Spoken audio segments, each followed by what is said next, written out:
Zoilo. ¿Cómo anda, don Coso? Aquí me ando. Muy cochino, Felipe. Empiece usted nomás.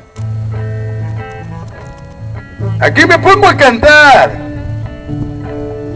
al compás del antorcherío. ¿Sí? Eso. En la punta de aquel sello, Muchachos, mira, bicho, suspiraba un perro. Sacamos el sello y a la mierda el perro. andá, ¿dónde viste eso? A la vuelta de la casa de la Gladia, amigo. Vive en la montaña. Hay un mundo detrás de Gladys, ¿verdad? Sí, es triangulación. No. Es tan gorda, se pone el cinturón con boomerang. No sabía eso de Gladys.